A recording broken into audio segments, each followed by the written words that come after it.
Hi, and welcome to Prepping Essentials.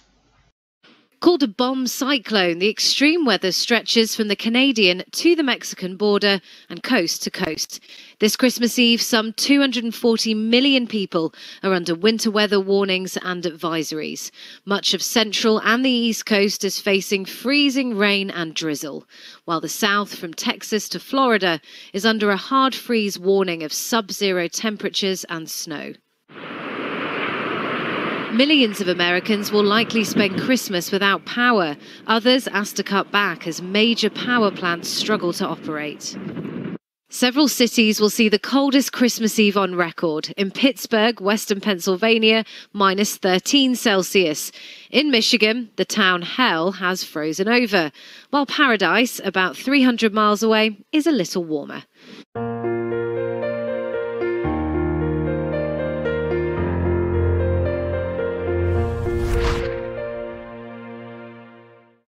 Well, welcome to the kitchen, and we're going to be doing a bit of vacuum sealing, just topping up the preps.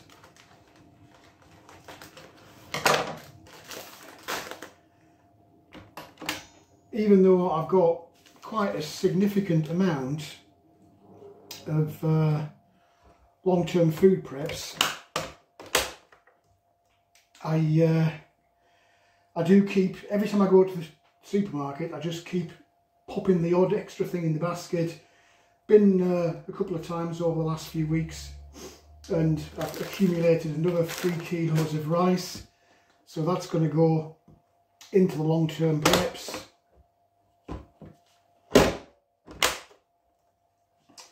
Always double seal these just in case.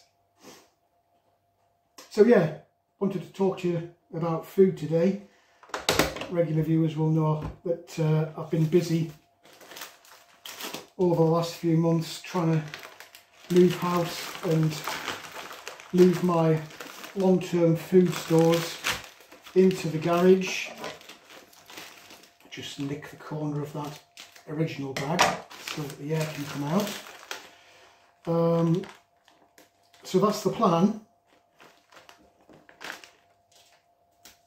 I'll be having a look today just to see what I've got in there, doing a bit of an inventory. Probably going to take me much more than a day, to be fair, because there's so much stuff in there.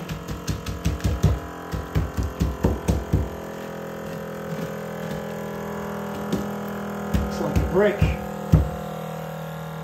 Can't recommend these vacuum sealing machines enough. I really can't. It's got to be the only real way to store your preps long term. So that's that one vacuumed out. As usual, I'll just double seal the end just to be absolutely sure that we don't have any mishaps whilst it's in storage. I'll get these other couple finished off. I've got some spaghetti somewhere as well to seal up, and then we'll take a look in the garage and you can see what I've been up to.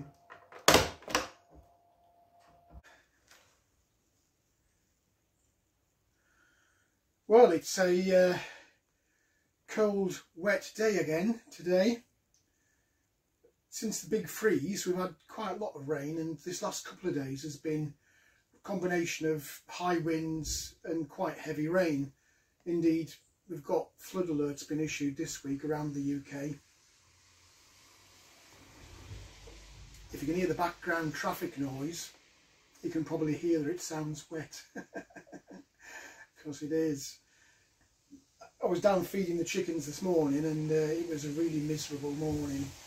I normally like to try and stay that little bit longer, but today it was just really damp and miserable outside, so I figured let's retreat into the garage and talk about the theme of today's video, food.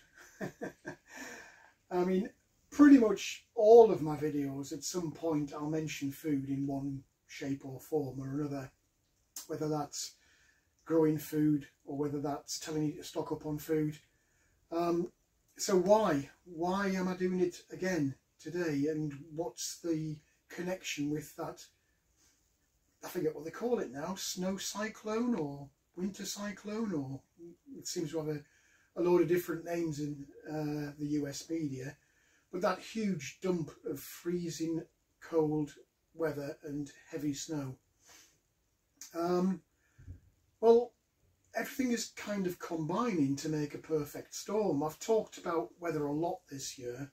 We had that really prolonged period of drought here in the UK with record-breaking temperatures. We hit 40 degrees, which is unheard of here in the UK. And we weren't alone. Other parts of the world, parts of India got up to 50 degrees, and one particular city in India hit 60. I mean, that's just nightmare scenario. You can't function, let alone try and grow things. We had huge floods in various parts of the world, predominantly crop growing regions. We had wildfires in various countries around the world, again in crop growing areas. You might remember the big one in California, but it wasn't alone, it was literally all around the world. So weather this year has had a huge toll on the ability to harvest the food that have been planted in the ground. We've seen very recently here in the UK unseasonable heavy frost and ice. I was complaining the other week about -8 in the morning. Don't know what it was during the night. I suspect probably a bit colder than that. Again, this is something that's happened around the world. The coffee harvest in Brazil this next year will be nowhere near what it should be. They had early frosts and unseasonable cold weather there. So all of these things around the world with the weather will have a huge impact on crop yields this year and the ability to plant early next year. So as if that wasn't bad enough, what else have we got going on? Well, we all know that there's a huge energy crisis. The cost of fuel around the world has just gone through the roof. So the input costs for the farmers, for the diesel they use in their farm machinery, has gone up. The cost of getting the crops to market or to the factories for processing, because it's hauled by diesel trucks, has gone through the roof. The subsequent distribution into the supply chain of the supermarkets, again by trucks, diesel costs have gone through the roof. And then for me and you to go to the shops and buy it, again, diesel costs gone through the roof. And connected with energy, predominantly oil and gas, another major input for farmers, irrespective of where they are in the world, fertiliser. We're now seeing huge shortages of fertiliser, partly because of the sanctions on Russia, but partly because the countries outside Russia that produce it can't afford the gas to run their processing plants to produce it. So energy costs, another knock-on effect. It really is coming to the perfect storm now, where whether it's the weather, too hot, too cold, inability to get into the fields because of flooding, whether it's the energy costs for fuel for vehicles and equipment or fuel to produce fertilisers, all of these things are coming together. So cannot stress enough the importance of getting the food now whilst you can afford it, with inflation going through the roof, or whilst it's available, because as the harvests decline, that means less food going into the supply chain, so things will become scarce, and because there's less in the supply chain but the demand is still there, that has another knock-on effect on price. So if you think inflation now is bad, particularly for food, then just wait until 2023. So I'm spending a bit of time doing a bit of an inventory. I've managed to tidy out the garage now and everything's pretty much in its place. So whilst I'm counting up, I figured I'd give you a quick sneak peek at what I've actually got stored away. They say you can never have enough, but there's quite a bit here. So I'll just show you a couple of examples of what I'm storing, how I'm storing it, whilst I go through the process of topping up and seeing what I've got. So I'll give you a very quick whiz round over here where I was sitting. Got a little fire. Above that I've got a TV mounted. At some point I hope I'll be able to get this organised a little bit better and we can have a bit of background on the screen while I'm doing the videos. Bug out bag there, ×2, plus a belt carry.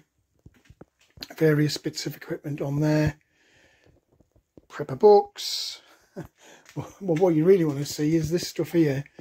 So at the bottom, plastic containers. We've got buckets and the big totes full of a variety of different things. I'll pull one of those open so you can see inside that. The obligatory toilet products, tissues and toilet rolls. Vacuum sealer, camping stove, camping heater, using those small gas canisters. Loads of candles, ammunition there for my crossbow. Gun bags minus the guns, because the guns are in the cabinet inside the house. Starting at the top, we've got yet more buckets full of a variety of different things, whether that's powdered milk, flour, tea, coffee. There's a water filtration, which is that black one there. You'll have seen me make that in a previous video for filtering water. 3-stage filter, gravel, sand and charcoal. Portable toilet. I have actually got a portable chemical toilet as well in here. But that's one that I made myself on a previous video. Inside that red box there's a variety of torches, radios and that plastic container next to it, that one there. It's full of batteries. What's in there? First aid kit and bulk dried foods. There's some of my older bulk dried foods. I might pull some of those out for you to see as well. And then on this racking, variety of rotational food preps, whether that's pasta, condiments, salts. There's a variety of different kinds of stews, chili con carne, sauces, canned meat, canned vegetables, whole host of canned vegetables down there. At the bottom, more canned meat, tinned sardines, soups, vinegars. So there's a load of stuff in that rack in there. Moving across, fridge and freezer, more racking, loads of electrical equipment in those bottom ones, bottom shelf, and indeed the next shelf up. Winter screen wash. We've got wet-proof gear, solar panel, bluetti, portable power station, sleeping bags, and then more plastic totes, mainly toiletries and medical gear, and then the obligatory tools that everybody has in the garage. So there we go. There's a quick, and it is quick, sneak preview of how it's currently laid out. I'll pull one of those plastic totes open so you can see what's inside there and how I actually store it. So I've just pulled one of these blue totes down just so you can have a little look inside. Long-term viewers will have seen this to death in previous videos. There's always a little note inside as to what's inside. So in here we've got a mixture. We've got flour, rice, pasta. The pasta is just in the normal bags that you get it out of the shop. I've yet to find a better way of doing this. Because they're sharp and spiky, you try and vacuum seal them, it just destroys the bag. We've got little bricks of vacuum sealed rice. This one's, what's this one? 2021. And then somewhere buried underneath all of that is vacuum packed flour. Sod's Law says it's probably on the bottom. Yeah, I can't. Oh, it's there. No, it's not, that's more rice. Anyway, believe me, there's some flour in there. What I have started doing since I started unpacking everything, I've just put that inside, otherwise I'll not know what's in there, is I've been digging out my boxes of my original preps, how I used to pack stuff. And how I used to pack it was like this, in soda bottle. Now you can probably see that bottle is still crushed. That's because the air has been sucked out of it with oxygen absorbers, and that was packed in 2014, and that is still in the same condition as it was when it went in 2014. What else we got in here? You can see on that one as well, the sugar, the bottle is still sucked in. When was that? That was 2015. So that sugar is still in there and should be perfectly same as it was the day that it went in. So what I've been doing, because I've got a couple of these boxes with these older preps, I've been digging them out because I'm actually going to start cooking with them. I've got lentils and butter beans, white beans, which I was going to make some soups with. Nice thing to do over winter. I'll probably test one of these out as well and just get rid of those now. I'm no longer using these bottles to store stuff in. I'm vacuum sealing nowadays, so it's time for them to get rotated out. Be interesting to see how, particularly the sugar, I mean that's 2015, so that's 7 years that's been sat in there. Be an interesting experiment to see how it comes out. So I think what I might do, maybe during this week, I'll do a little cook with your preps video, and I'll take some of these bottled ones, the old ones, and I'll let you see them come out the bottle and see what condition they're in, just as a bit of reassurance that even if you don't have access to a vacuum sealer and you've only got, you know, recycled soda bottles, you can still store stuff long term. So I'll do that this week. I'll make a little video cooking with your prep style, but I'll show you the unbottling of the various things that I bring out of the long-term stores. Well, that's a very brief intro into the long-term food stores in the garage, and all the other stuff that's in the garage actually. Until you start going through it, it's amazing how much stuff you actually can collect up over a relatively short space of time. So if you're not already doing it, would really encourage you to get started. If you are, I'd encourage you to keep on topping up. Every week when you go to the supermarket, just pop that extra little thing into the basket. It does mount up a lot quicker than you would think. And 2023, I know I've said it a million times in previous videos, but everything is literally coming together now to form that perfect storm for food production and food supply and availability. And of course price, don't forget the inflation. It really is, I suspect, going to be a horrendous year for buying pretty much everything actually in terms of affordability, but predominantly food. There are just so many things messing with the global food supply chain. There couldn't possibly, well, short of World War III, there couldn't possibly be anything else to add to the list of rolling crises that are going to have that big impact. So get yourself sorted out, focus on your food, and over the next coming days and weeks I will get more in-depth type videos into long-term food storage and all of the other stuff that is scattered around the shelves of the garage, so keep an eye out for that. Wherever you are, whatever you're doing, I hope you're staying safe and well and enjoying your week off work if you have one. I hope you had a really enjoyable Christmas and look forward to seeing you at some point on the new year. Maybe a New Year's Eve live, who knows, let's see. Well, that's it for this video. I hope there was something in there that was of interest to you. If you did like the video, please do click on the like button. Also feel free to hit the subscribe button if you haven't already done so. As always, I welcome any comments, questions or suggestions you might have. Just feel free to leave them in the comments section below. But for now, thanks for watching, and I look forward to seeing you in the next video.